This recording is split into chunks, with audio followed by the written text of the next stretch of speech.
Merong nagtatanim. Kami yun. Kami yung nagtanim noon. Merong nagdidilig. At merong nagpapalago ang Diyos na buhay. Salamat sa Panginoon dahil kayo ay nagpatuloy sa kanyang gawain sa salita ng Panginoon, sa revelation, personal revelation na pinagkaloob sa inyo. It's really good to see the old faces. Really good to see you all and the young generations. Amen. I'm glad to see the Bawang group. Amen. Mga mahal natin sa Bawang La Union. I am thinking siguro, alam na ito nila Brother Nick and sila Sister Citas dahil regular ang aming komunikasyon. Hello kung nanonood sila ngayon. Thank you Brother Elgimer Billy for picking us up doon sa aming hotel. Salamat sa inyo. Ganon din kay Brother Sunny na walang kupas, talagang help ang ministry niya at unconditional, grabing extra sacrifice ang ginagawa niya. Pinik up niya kami sa airport and then pumunta kami sa bus terminal. Dumating kami mga alas 12 na past midnight at meron po kaming decent 5 hours sleep. Trip po namin ay medyo mahaba. Siguro halos 1.5 kami hindi talaga natutulog na maayos. Kaya bear with us. We are just relying on God's presence, God's anointing na siya magsusustain sa atin sa buong meeting na ito. Amen. Kung mapapansin yung papawisan kami dahil doon po sa umaga, ngayon po matatapos na ang summer ng New Zealand, 11 ang temperature or 12 sa umaga. And then, minsan nagma-maximize ng 24, 23, 21. Pero ano pong temperature dito? 34, 33. At yung humidity, grabe. Kaya para kaming nasa tapat ng oven, yung pakiramdam namin. So please bear with us. Hindi po kami fussy, hindi po kami maselan. Kaya lang tayo nasa laman pa. Minsan po, hindi na tayo 25 years old. So it's good to see everyone. It's good to hear the messages that we heard this morning from our pastors and from my missus. Good to see my sister here, Christine, and Sabi, my niece, from the Dagupan City. Jerry Alcantara from Swal, Sampa, from New Zealand. Okay. Maraming principles na Sister Merly, good to see you. And your husband, Ronnie. Okay. Sorry po, hindi ko na i-mention yung lahat ng mamaya na po yun, yung reunion natin. Okay. Alright. Maraming principles ang prophet na tinuro sa atin. Isang principle na natutunan ko po sa kanya ay pag binigyan ka ng manok, kainin mo yung laman, itabi mo yung buto. Tabi mo yung bone. Okay. So, maaaring sa pagtayo ng isang tao, meron po kayong makakaing laman, piliin niyo po yung laman. Kung ayaw niyo pong kumain ng balat ng manok, itabi niyo po. Kung ayaw niyo kainin ng chicken bones o wishbones, itabi nyo lang po. Huwag naman nating ipakita doon sa nag-serve ng manok na ginagano natin yung bones. Amen? Respeto po ang tinutukoy doon ng propeta. Okay. Meron pang isang prinsipyo siyang tinuro na ang pastor ay responsible sa kanyang local church na mag-preach kung ano ang revelation na binigay sa kanya. Okay. Meaning, hindi mo yan ipopromote sa ibang church sapagkat hindi ka tinawag doon. Yung isang pastor ang tinawag doon. Okay? So mind your own property, look after yourself, look after the flock of God na binigay sa iyo at diyan ka magpo-focus. Maraming prinsipyo. siyang ibinigay. So yun lang po ang gusto kong pangunahing sabihin sa aking pasimula.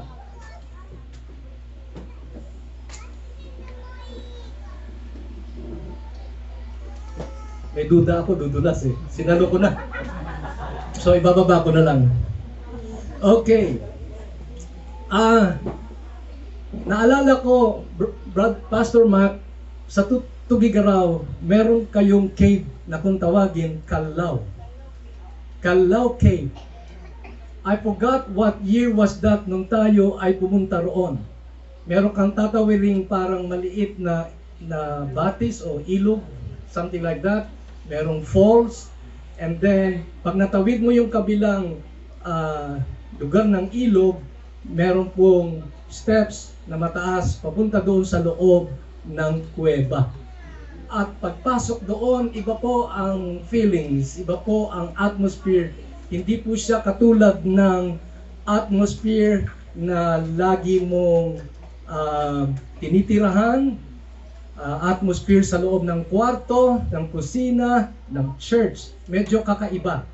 At pagpasok namin doon sa loob ay meron pong mga bats na nakahang sa wall ng caves at medyo hindi ka familiar, so medyo scary ang iyong nararamdaman. At wala sa isip namin ng oras na yon na magstay there for good. So, parang naging turista lang kami. Sinilip namin, dinalaw namin, in-appreciate namin ang beauty, and that was it. Umalis kami, umuwi dito sa Urdaneta. Now, ang message po na isi-share ko sa oras na ito para sa ating gathering na inilagay ng Panginoon sa aking puso ay pinamagatan kong ang kuweba na naging kulungan at ang kulungan ay naging libingan. The cave turned into a jail and the jail became a grave.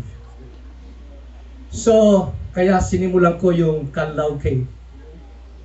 Okay. Now,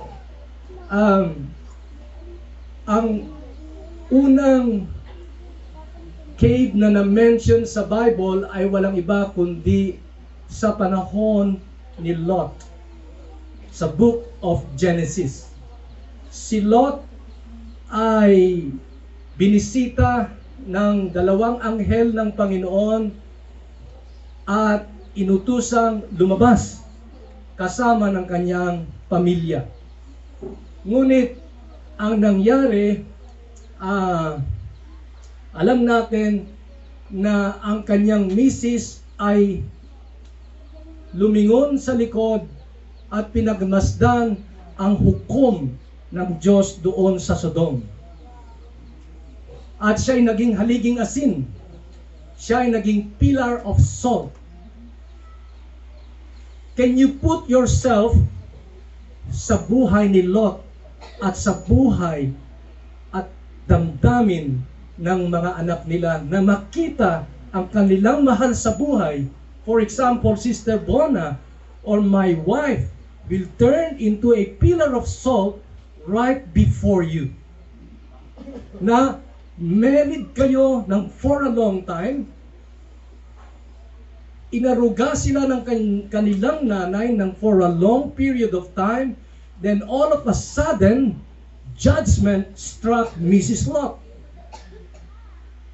So I believe with all my heart na si Lot at ang kanyang two daughters ay nasaktan. Dahil bilang human being, and I will tell you, I can see Nanay Inday there. Yeah. I can tell you na tayo po ay may apat na klaseng being. We are sensual being, we are a sexual being, we are a spiritual being, and we are Nakalimutan ko yung pang-apat. So, apat na klaseng being po tayo. At noong si Mrs. Lot ay naging pillar of salt, sila po ay nag-grieve. Sila po ay nasaktan at nangulila. Naranasan niyo na bang namatayan ng loved one? Taas po ang kamay kung naranasan nyo. Di ba masakit? Meron ba sa inyong tumawa nung namatay? Papasok ang tinatawag ng loss and grief. Papasok yung tinatawag na kalungkutan.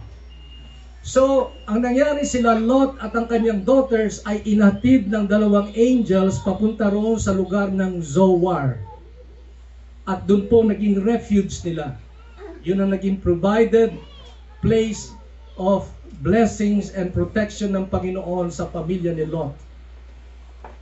And hindi nagtagal, si Lot ay umalis sa Zoar, sinama niya ang kanyang dalawang daughters at pumunta doon sa kabundukan at nagtago sa kuweba.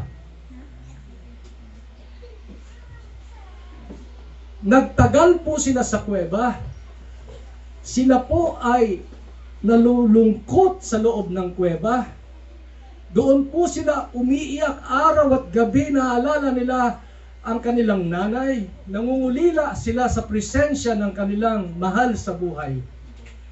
At it is natural for all of us na kapag tayo'y nakaranas ng crisis sa buhay, tayo po ay matatakot.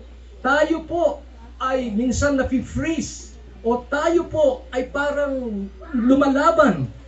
Ang ating katawan ay merong natural instinct system na mag-response in times of threat or crisis. Ano yon? Fight, flight, and freeze. So, sa panahon ni Lot, ang naranasan po nila ay flight. Natakot sila, nalungkot sila, at sila po ay nagtagal doon sa loob ng kuweba. Ano nangyari? Sa katagalan ng kalungkutan, nag-isip yung dalawang daughter na sipingan ang kanilang tatay at in-spike nila ang inuming alak, nilagyan ng droga, at nilasing ang kanilang ama, at doon isinilang ng magkapatid si Moab at ganun din si may pangalan yon, Ben-Ammi. Ben-Ammi. Sila po ang naging founder ng Amorites at ng Moabites na siyang isa sa mga matitinding kaaway ng Israel. Tingnan niyo ang outcome. Just like Lot and his daughters, when you are afraid, you will run away from the place of protection. You will run away from the place of blessings, from the city of refuge. If you stay too long, na depressed ka, malungkot ka, 25 years na malungkot ka pa rin. 25 years na, may galit ka pa rin. 25 years na, you are still unforgiving. 25 years na, you still have a big mouth. 25 years na, nandun pa rin yung tinatawag na anger. Wow! Darating ang time, may mga thoughts na papasok sa'yo na hindi dapat. May mga actions ka na ima-manifest na hindi mo dapat i-manifest. Why? Because you stayed too long for being lonely, sad, angry, bitter, unforgiving, name them all. Makarelate tayo dyan, mga kapatid. Sa psychology, ang repetitive thoughts will produce repetitive emotions. And a repetitive emotions will produce a repetitive actions or behavior. And a repetitive behavior will become a habit. And a habit will become your personality. So, kung paulit-ulit yun sa isip mo, paulit-ulit mong mararamdaman yung galit. Paulit-ulit kang nagwawala, behavior. Magiging lagi kang nasa edge na maging palaban. Ha? Wala namang gera, pero ang nararamdaman mo may gera. It's time of peace, not war.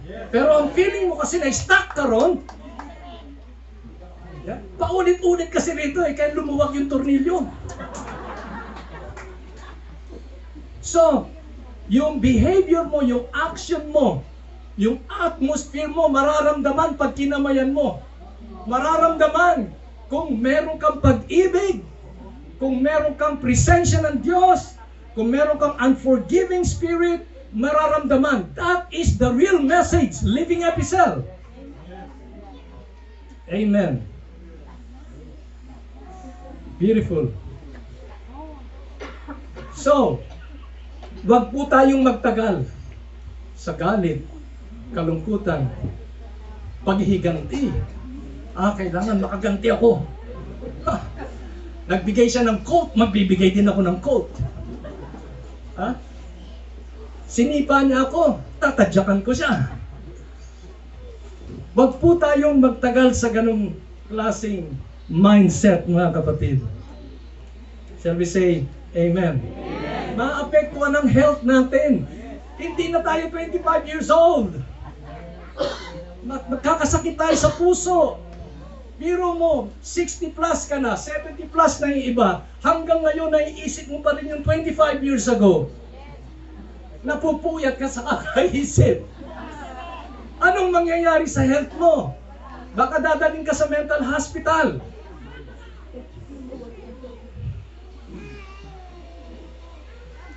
Nakaka-drain po yung ganong mindset. Diba? Sabi ng prophet, tinuruan tayo, the greatest battle ever fought is in the mind. It is here, the greatest battle. And our enemies is not the flesh and blood. Hindi po yung katawan, hindi po yung tao ang ating kaaway, kundi ang espiritu na hindi kaaya-aya sa harapan natin. Yeah. Meron pong research dito na nasa eroplano kami, nabasa ko po ang researcher na ito na mayroong book kung tawagin Brain Reset. Sabi ko, oh my God, bakit nandito ito? Nakikita ko, mukhang related to sa mensahe na nilalagay mo sa aking puso, Panginoon.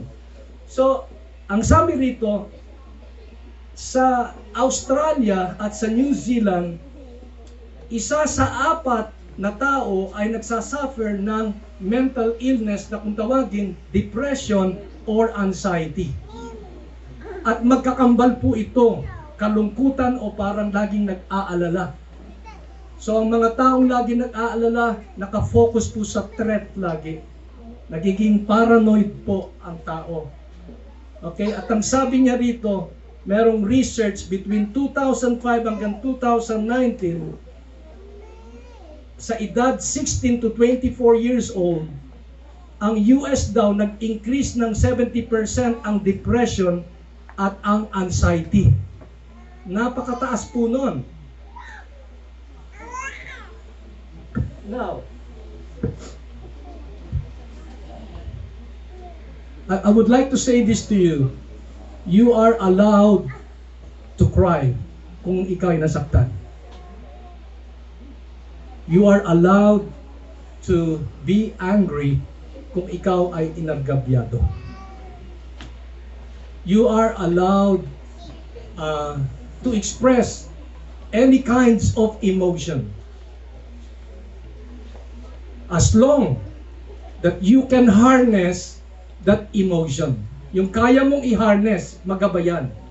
Dahil yun po ang biblical principle na tinuro sa atin ni Pablo.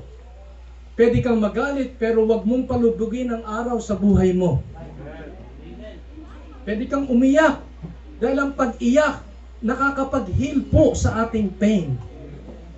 Kung meron pong namatayan, hayaan natin yung taong yan na dumaan sa proseso ng loss and grief. Meron po akong kaibigan na pare, nalunod po yung anak ng close friend namin. Actually, kami po ay godparents noong kaibigan namin yon.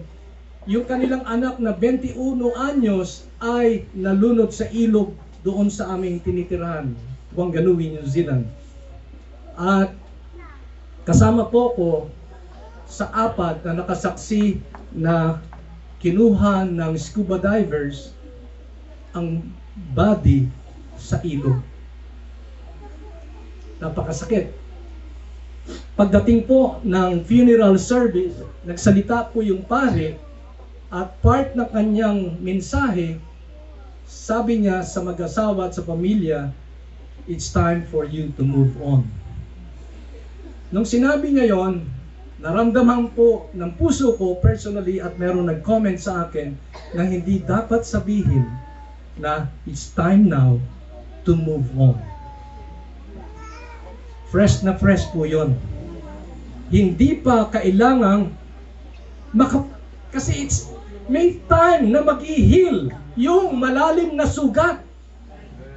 Saan ka nakakita ng malalim na sugat, bukas okay na kagad? Walang ganon. So what I'm trying to say here, be a broad-minded, ask God to help you to understand these people who are suffering dito sa depression at anxiety. Unawain po natin sila dahil meron silang pinagdadaanan. Shall we say amen? Yeah. Merong example. Naalala nyo si Hagar. Siya po yung naging concubine ni Abraham. Nagkaroon po sila ng anak na ang pangalan ay Ismael. At nilalait lagi ni Sarah si Hagar. Magkasama sila sa isang bubong. At ang sabi ng Bible, hindi nakatiis si Hagar, lumayas, pumunta sa wilderness, isinama ang kanyang anak na si Ismael. Pagdating doon, malungkot siya, naiisip niya yung injustices, unfairness na ginawa ni Sarah, samantalang si Sarah, ang nag-encourage kay Abraham na sipingan niya si Hagar. So, ngayon, nilalait niya. So, talagang nasaktan po. At natural response yun ng isang tao sa nasasaktan. Lalayo ka. Malulungkot ka. Maiinis ka. Pero mga kapatid, binisita ng anghel ng Panginoon si Hagar. At in-encourage siya, ang place of blessing ay hindi dito, kundi doon sa bahay na kinamumuhian mo.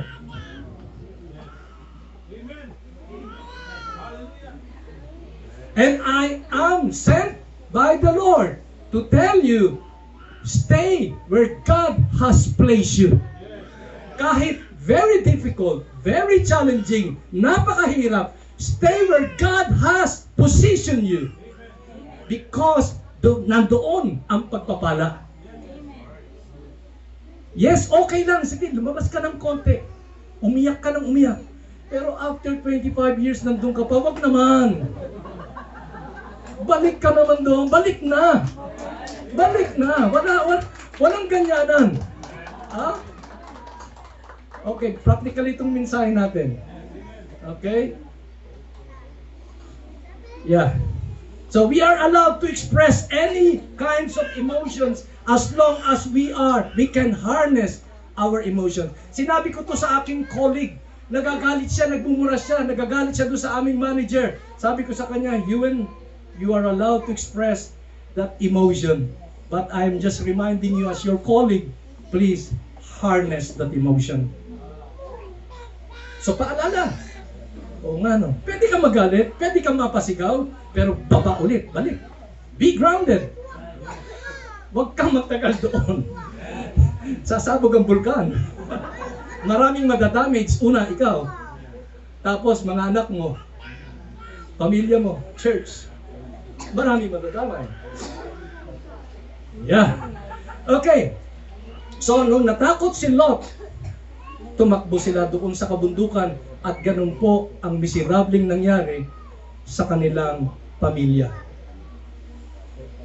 Sino ba ang Bible character na natakot at tumakbo sa isang lugar na hindi niya dapat puntahan? Si Gideon. Si Gideon, Judges chapter 6 and 7.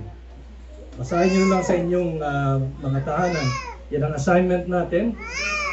Okay? Ano ang nangyari?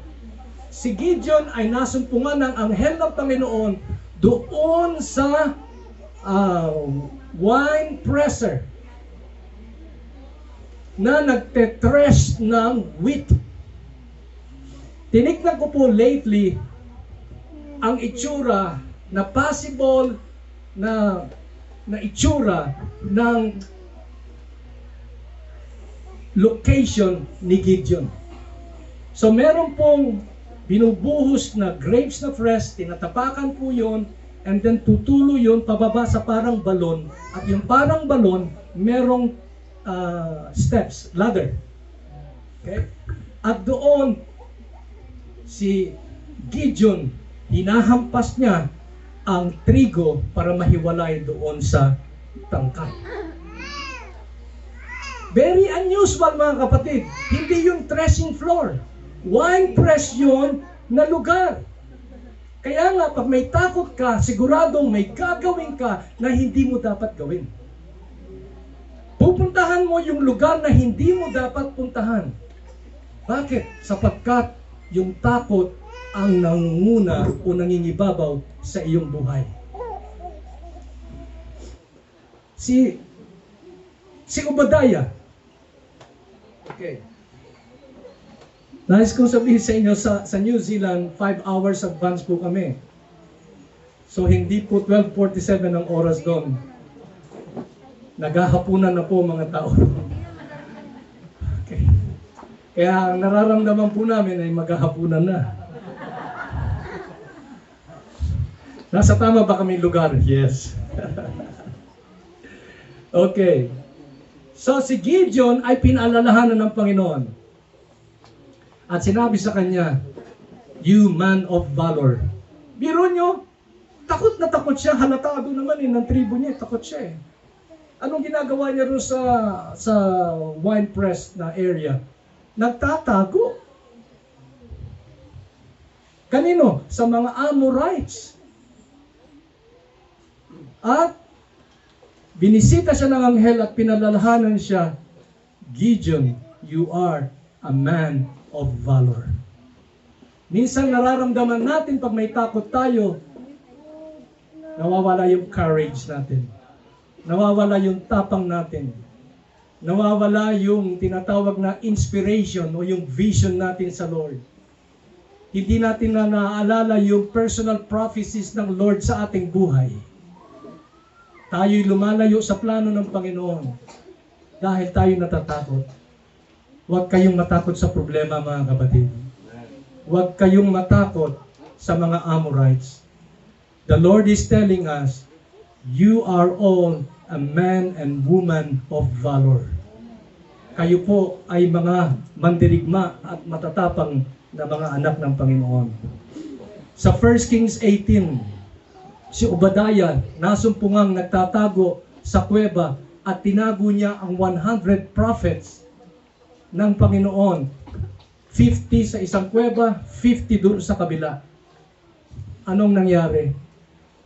Dumating si Elijah at ni-remind ni Elijah, labas ka dyan. ilabas mo yung 100 prophets. Don't stay too long.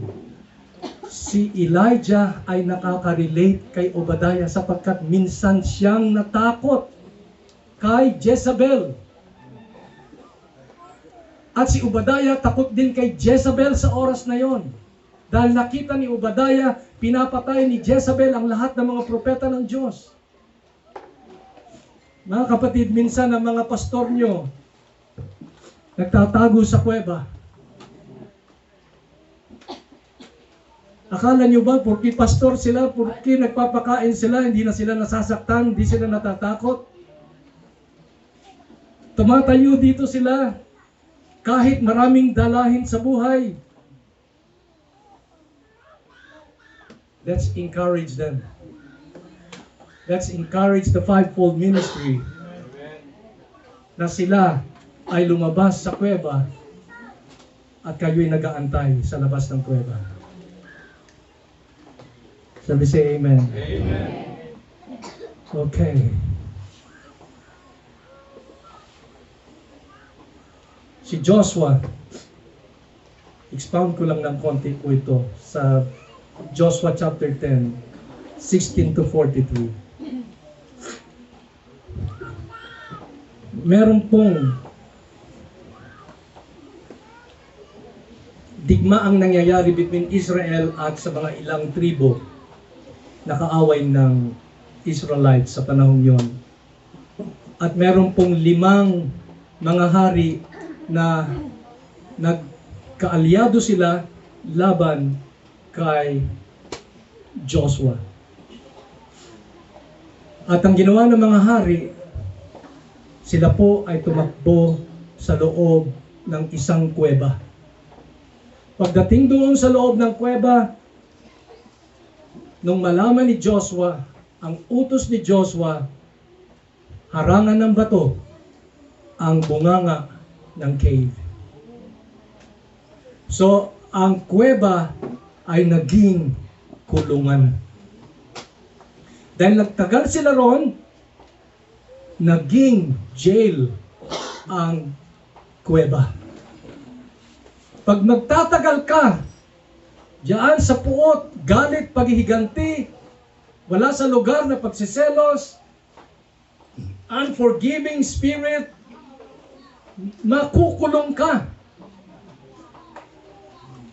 Magiging kulungan yan. Magiging restricted ang kilos mo ngayon. Walang fresh food, walang fresh air, wala talagang death. Ako po ay currently na nagtatrabaho sa kulungan for over 5 years na. Restricted, controlled environment. Mga gangsters, mga iba-ibang klaseng tao, and unfortunately, they cannot see their loved ones.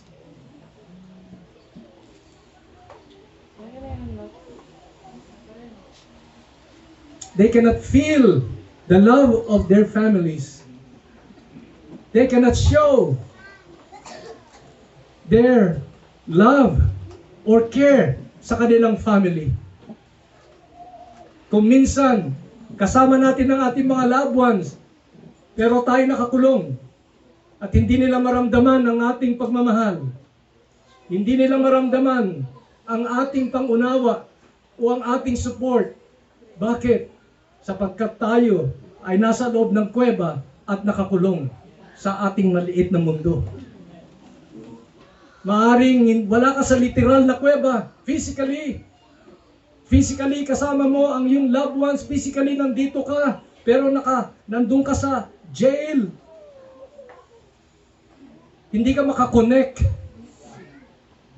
Hindi ka makakreate ng magandang atmosphere.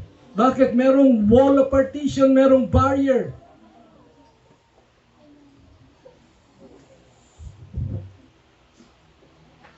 So sabi ng Bible, ilabas ang 5 hari, alisin ang bato. Nilabas ang 5, pinatay lahat ni Joshua, hinang lahat yung katawan nila sa mga puno. You will die if you will stay long sa loob ng kuweba, sa loob ng kulungan. Nung ako'y young, I was in and out in jail. It's hard to live inside the jail. Very restricted. Walang peace. War. Lagi kang nasa edge. Laging on the guard ka. 10 ang mata mo. Dahil baka merong sasaksak sa likod mo. O biglang na lang ikaw hahablutin. But by the grace of God, He found me, chose me, and changed my life. He can do that again today. Because He is the same. Yesterday, today, and forever. Kung ikaw ay nangangailangang makalaya, 25 years sentence is too long. Come out of that cave. Come out of her, my people. Lumabas ka dyan. You are a man of valor. Meron diyang pag-ibig nasa puso mo. Meron forgiving spirit nasa puso mo. Nandiyan ang spirit of reconciliation, and the ministry of our Lord Jesus Christ is the ministry of reconciliation. So pinatay sila, hinang sa mga puno. At ano nangyari? Sabi ni Joshua, ibalik sa loob ng cave.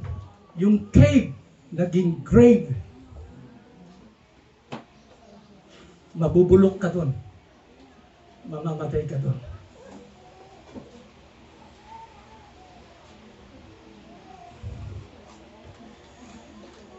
Hallelujah.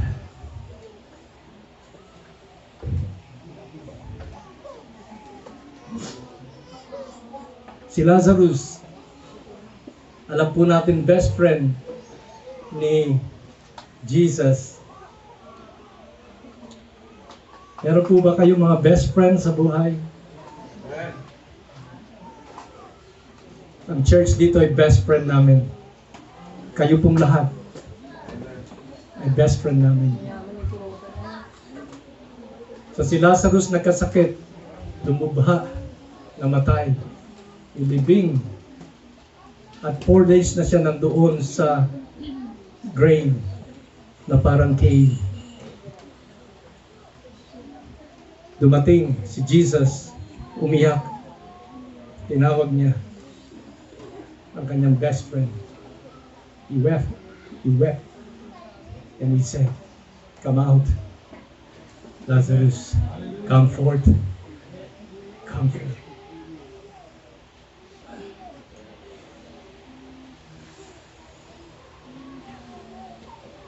I'm here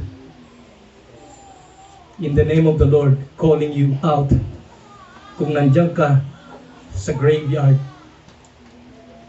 this is the voice of resurrection. Come out from that grave.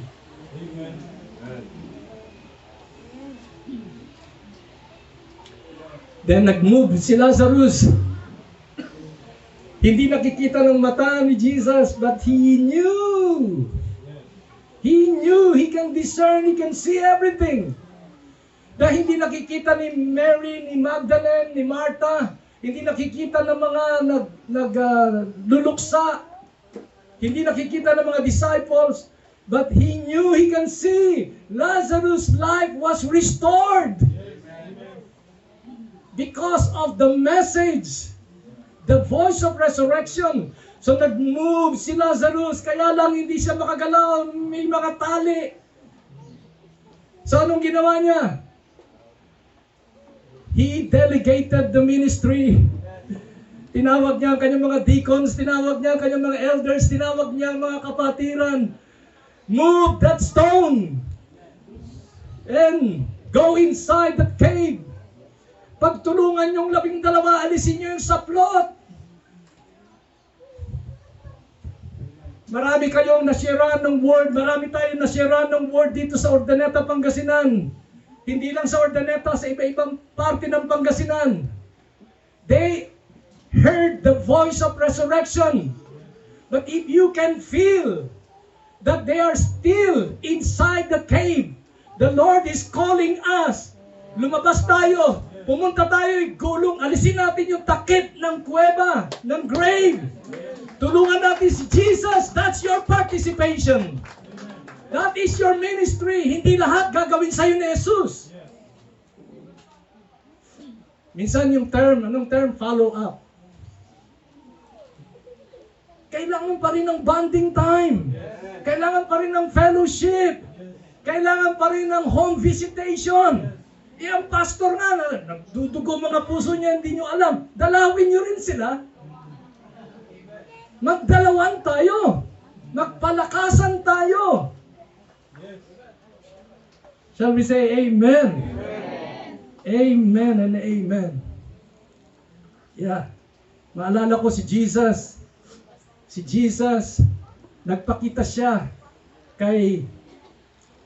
sa mga disciples nung nag-resurrect. At natuwa ang mga disciples pero absent ng 1 taon. Absent ng 1 year. Si Thomas. At binalita sa kanya, Thomas, our Lord resurrected.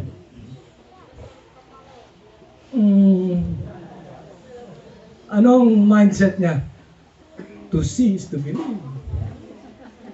Well, meron mga believers, bigyan natin sila ng karapatan na maging Tomas. Dahil hindi lahat ng disciples ay katulad natin, no, si Pedro, na kahit hindi nakikita, naniniwala. So, wag natin husgahan ang mga Tomas. Dahil kailangan nila, Brother Brando, kailangan nila na makita muna yung pilak. Brother Jerry Quinto. Kailangan muna lang makita yung mga scars sa likod. Kailangan pa nga bilangin. 39 yun. Tanda-tanda ko. 1, 2, 3, 4, 5, 6. Kailangan makita lahat yun. So, ang ginawa ni Thomas, habang siya'y nagdadoubt, si Jesus nagpakita. All of a sudden. Tapos, nung nakita niya si Jesus, di pa rin siya maniwala. Ang sabi ni Jesus sa kanya, halika, hawakan mo ang aking mga pilak. Suksok mo ang iyong kamay dito sa aking tagiliran. Hawakan mo ang aking kamay. Hawakan mo ang aking paa. Hawakan mo, bilangin mo. Nung hinawakan sila lahat ni Thomas, anong sabi niya? My Lord and my God.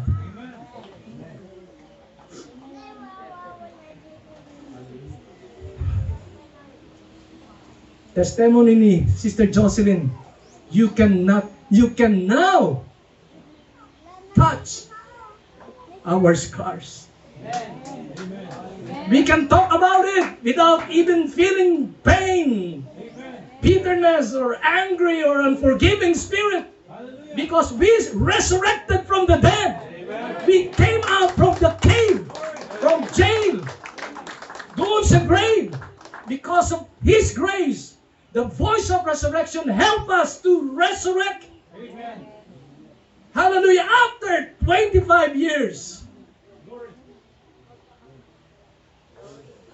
Prior to that, bago nagpakita si Jesus kay Tomas, at bago nagpakita si Jesus sa kanyang mga disciples, nagpakita muna siya doon sa mga kababaihan.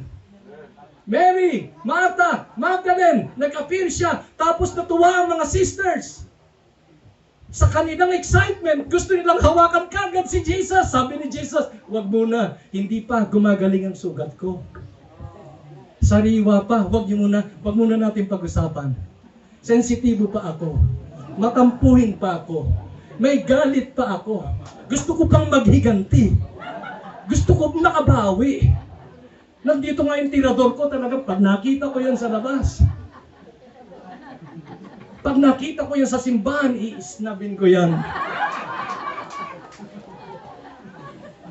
Sister Bona, Sister Mila, ha? Ano ang sabi ni Jesus? Touch me not. Dahil hindi ko pa pinipresent ang aking katawan sa inyong Ama, sa aking Ama, sa inyong Diyos, sa aking Diyos. Sometimes, Huwag natin pipiliting pag-usapan ng mga sensitive issues kung hindi pa panahon.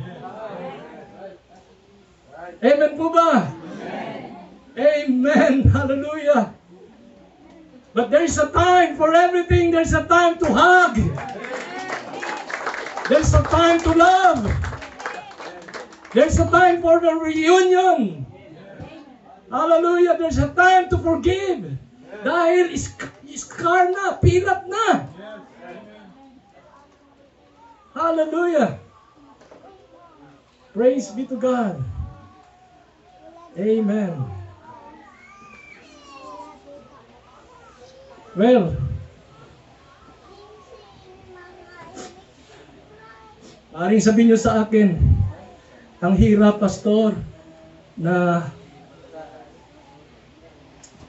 ma-overcome itong brother na ito. Talagang lagi akong natitisod, lagi akong nasasaktan tuwing makikita ko siya. Na-experience po natin lahat yan. Hindi ako comfortable pag siya ay nasa tabi ko, pag siya ay uma-attend. Okay? This message is very ABC. Sabi ni Prophet, bago natin pag-aralan ng algebra. Okay, dito muna tayo sa ABC. But we've done our algebra. Oh my! Umapaw tayo sa algebra, alam na natin lahat yan. Balik tayo sa ABC ngayon. I'm not here to preach algebra. Hindi ako nandito para magsalita ng algebra. Nasa inyo na yan eh. Alam nyo na yan. Business yan ng mga pastor nyo. Okay. So, ano yung tinatry kong sabihin dito? Ito yung tama ng jet lag. Okay. Yeah. Merong naging popular na business sa eastern part ng Amerika na codfish. Nakakita na ba kayo ng codfish? Are you familiar? Have you heard about the codfish? Sa New Zealand, yung blue cod, napakasarap. Okay. Ngayon, nagkaroon ng demand sa western part ng Amerika na mag-order ng codfish. So, ang ginawa ng mga negosyante, pinrosen nila ang codfish at pinadala doon sa mga destinasyon. Ang nangyari, lusak ang karne ng isda pagdating at walang lasa. So, nag-isip ulit yung mga negosyante, ano ang gagawin natin to solve this issue? Minsan mga kapatid, pag may issue, huwag tayong pumoko sa issue. Pumokus tayo sa solution. Okay? Okay, solution focus. So, ang nangyari, kumuha tayo ng seawater, ilagay natin sa fish tank, at least pagdating nila sa destination, fresh sila. So, pagdating sa destination, mas naging worse ang karne ng codfish at sobrang walang lasa. So kamot na naman ng ulo yung mga investors, very talagang in demand na. Ano nangyari? Nagkaroon ng idea, solution. Anong solution? Well, di ba ang number one na kaaway ng codfish ay hito? Catfish. May hito yatang inihanda si Jojo ngayon. Binulong sa akin eh. Sabi ko kay Brother Sunny, part yan ng preaching ko bukas. Ang hito. Okay. So, nilagay sa fish tank lahat ng orders, yung codfish at seawater, at hinaluan ng mortal na kaaway ng codfish, which is hito. So ngayon, noong nandun yung mga kaaway, on the guard lagi. Yung mga codfish. Active sila. Hindi sila stagnant. Lagi sila nag-uusap, nagko-communicate to each other. Hindi sila nag-isolate, talagang nagdikitan sila lahat. Okay. Nag-unite sila. Ano nangyari? Pagdating sa mga destinasyon sa western part ng Amerika, napakasarap ng karne ng codfish. Fresh na fresh. Why? Thank God for the catfish. Meron bang mga catfish sa buhay nyo na nilagay ang Diyos sa fish tank ninyo? Naalala nyo sila, no? Ano mga pangalan? Naalala nyo kung sino yung mga catfish? They have a big mouth actually, yung mga catfish. Hindi ba ang hito malaki bibig?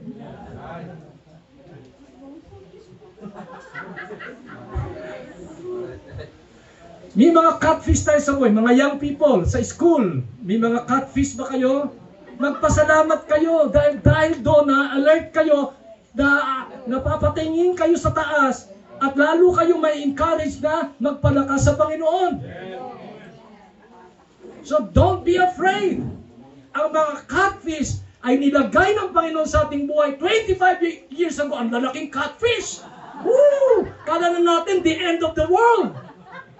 But thank God, after 25 years, pagbalik namin dito, can you taste us fresh?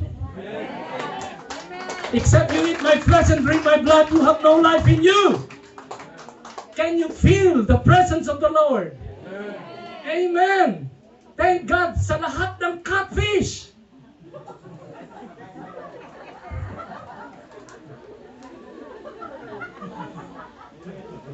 Hindi ba? Sabi ng Panginoon, pagpalain mo yung umuusig sa'yo. Kailan lang, dumaan kami sa matinding pagsubok. Grabe.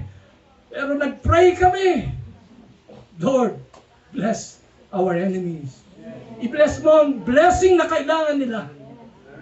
Mahirap, masakit, yung parang ang hirap magpatawad. But when it is the season to forgive, you will forgive freely. Sa pagtatapos mga kapatid, si Esau and Jacob. Alam kong message ni Prophet tungkol kay Esau. Pupunta naman ako sa other side of the coin. Okay? Si Prophet, tinuruan tayo ng isang principle. Ang scripture, ang prophecy, ay merong compound meaning and compound application. So this is another application of Jerry Almazan na nilagay ng Panginoon sa aking puso. Matatapos na po ako dito. Si Jacob ay mandaraya. Catfish siya actually. Dinaya niya ang tatay niyang matanda na hindi makakita. Dinaya niya si Kuya Esau. Kakuntsaba niya ang kanyang nanay na si Rebecca. Lahi ng mandaraya. Nakakita na ba kayo ng mga lahing mandaraya? Di ba nakakainis sa mga lahi ng deceiver? Mandaraya. Ano yung mga magaspang na Tagalog? Manggagancho. Scammer. Kami po na, ganun doon. Grabe. So, si Jacob, binasbasan ni Isaac, nakuha niya yung blessing ng panganay, pero galit si Esau, papatayin siya. Naggalit si Esau kahit sa nanay niya. 7 taon nang lumipas, si Jacob nandoon kay Laban. Ang deal nila, mapapang-asawa niya si Rachel. Pero paggising niya sa umaga after ng honeymoon, nakita niya si Leah. Oh my gosh! Sino tong babaeng ito? Hindi kita ni-rape, ha? Nagreklamo siya kay Laban sa uncle niya, tatay ni Leah. Anong sabi ni Laban? Ang kultura namin dito, yung munang panganay. Makukuha mo si Rachel, another 7 years mag-serve ka sa akin. Ay, ito na, umaani na si Jacob. Mandaraya, inani niya. Pero, yung tatay niya, tignan niyo, puro dahil ng mandaraya. Si Rachel. Sorry, Rebecca. Si Jacob. At yung uncle na si Laban. So, nag-serve ulit ng 7 taon. Nakuha na niya si Rachel. Tama ba? Tulungan niyo ako mga kapatid. Ngayon, after 14 years, ang sabi Laban, mag-serve ka pa ulit sa akin. So alam natin ang istorya, ang sabi ni Laban, pag nanganak yung mga tupa ng may batik, sa'yo yun. Kaso ang nangyari, mas maraming walang batik, napunta na yung kay Jacob. So umaani naman itong si Laban. Huwag kayong, hindi tayo makakatakas mga kapatid. Aani talaga tayo. Okay? So ngayon, ang sabi ni Laban, bakit nagkagano? O sige, lahat ng walang batik, lahat ng batik, ganun ba yun? O lahat ng walang kulay sa akin, sa'yo ang may batik. Ang nangyari, baliktad na naman, pabor na naman kay Jacob. 6 na taon yung nangyari. So 20 long years. Dayaan. Nagsawa si Jacob sa buhay ng pandaraya. At tumakas sila kay Laban. Alam natin ang istorya, na-encounter ni Jacob ang angel of the Lord, nakipag-wrestle siya. At tinanong siya ng angel, anong pangalan mo? Ang sabi ni Jacob, ako po, si Mandaraya. Dahil ang pangalang Jacob, ang kahulugan ay Mandaraya. For the very first time, nagpakumbaba si Jacob at inamin niya ang kanyang kahinaan, ang kanyang karupukan, siya po'y Mandaraya. So pinalitan ng Diyos ang kanyang pangalan, ang kanyang nature, naging Israel. At alam natin ang istorya, eto na, ang tribo ni Esau. May 400 men siya, kasama ang kanyang mga pamilya, ang kanyang mga anak, ang kanyang mga cousins, lahat. Nung magkikita-kita na sila, so anong nangyari? Si Jacob po ay nagpakumbaba kay Esau. 7 beses na nagpakumbaba, nagbow siya, at sa kanyang pagbabaw, minaramdaman si Esau sa kanyang nakababatang kapatid. Yung fruit of repentance, nakita nila sa buhay ni Jacob. At ano nangyari? Imbis na awayin ni Esau ang kanyang kapatid, imbis na bugbugin niya ang kanyang kapatid, maghiganti, he put his arms around him at niyakap niya ang kanyang kapatid. Na-miss niya si Jacob. Nag-iyakan po sila, nagkaroon ng reconciliation. Alam niyo mga kapatid, para kung nakikita na yung pamilya na hindi nag-uusap ng matagal. Imagine, 20 years hindi nagpa-fellowship, 20 years hindi nag-uusap. Yung spirit ng reconciliation kumilos po. Yung cave na dati nilang tinitirahan ni Esau, cave of anger. Si Jacob, cave of fear. Lumabas po sila roon at nag-meet sila sa presensya ng pag-ibig at pagmamahal ng ating Panginoon. 20 years after. Nung nasa eroplano kami, the Lord struck our hearts to see God's numerics. We left Urdaneta, Philippines, whom we love, and still, mahal namin kayo. 1999. That was 25 years ago.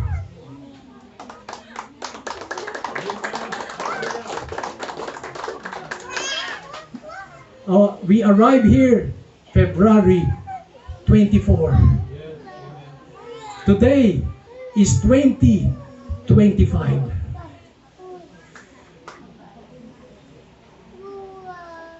Jacob is humbling themselves to Esau. Please forgive me, brother. please embrace me again. I need you. I'm sorry. The zeal of the hour is to say I am wrong. Hallelujah. 24, 25 years ago, we arrived 24 of February. Tapos 25 ngayon ng February. What's going on here? God orchestrated this meeting. Hallelujah! Bakit hindi 5 years ago? Masisira yung numerics. It was already prophesied in the mind of the Lord that this is going to happen today. This is the day that the Lord has made. Praise God. Praise be to God. Hallelujah. So, my encouragement to you, come out of that loneliness. Come out, Lazarus. Nandito ang healing, ang presensya ng ating Panginoon. Now, without further delay, pwede nyo ba akong pahiramin ang inyong Bible at siguro sa cellphone, dadako po tayo sa prayer ni Solomon sa 1 Kings chapter 3. And I am humbled and honored to pray for our brother Brandy in this fellowship, to ordain him as a minister of this fellowship. So before further ado, pwede ba akong makahiram ng scriptures sa 1 Kings chapter 3? Ayan, Bible, meron ka na. Sana makita ko, pati salamin makahiram na. Alam niyo na, hindi na tayo 25 anyos. Thank you. Medyo nahirapan ako dito. Okay. I'll try this one. Thank you. Lalapit na lang ako. Thank you. Ayan.